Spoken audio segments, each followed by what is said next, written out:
Christ Community family, this is Pastor James, and I just want to share with you just another Wednesday's word.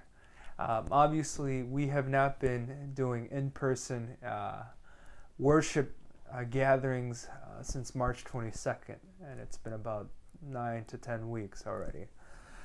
Many of us are probably missing that because church is community, and in order for us to experience church, we need to be in corporate worship. It's biblical, it's true. In-person corporate worship is so important.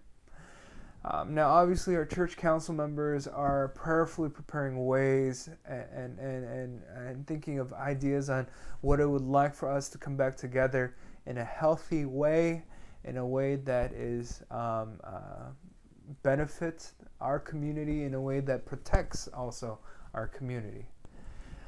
But, there are so many people out there that are thinking that this is an obstruction to religious freedom. There are so many people thinking that, well, I can't believe this is a government overreach and, we can't worship.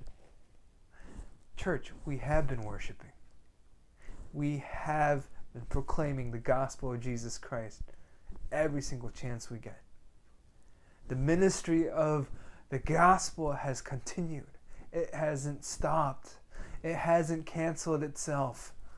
It has continued. You see, I don't know about you, but I'm so excited for the next time we get to worship in person. And it's not because I want that to happen sooner than later, although I do. But it's because I believe that God is working in our midst.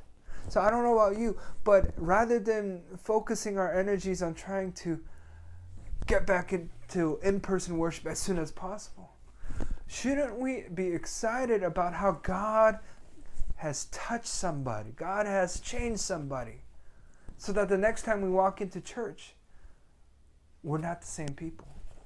The next time we walk into church together as a corporate body, right? We're not the same people as we were back on March 8th or March 15th. You see, if God is clearly at work in your life, each moment, each second, and if you let God continue to minister to you, right? Because God never went on pause. God has always been at work. And if you are hungry for Christ, you're diving into His Word, you're praying, and you're just giving all your struggles to the Lord, you will never, ever be the same, church family. So you and I, we shouldn't be excited about when that worship would be. You and I should be excited about the people not being the same when we come together in worship. So my encouragement, my challenge to us, church family, is that we don't get all pent up in frustration and anger and thinking that we are losing our religious freedom. Because that is far from the case. Ministry has continued. The proclamation of Jesus Christ has continued. Our virtual ministry opportunities have flourished. Our public reading of Scripture, our Bible studies, our prayer meetings, everything has been going well. And if you haven't gotten a taste of it, I invite you to jump in. Come on in. So that we can continue to taste and see the goodness of the Lord together as a church family. I hope and pray that that in-person worship gathering will happen sooner than later, of course. But rather than focus our energies on trying to make that happen sooner than later, I hope and pray that we can be excited about that day when we get to worship together as a body. Because that day, none of us should be the same.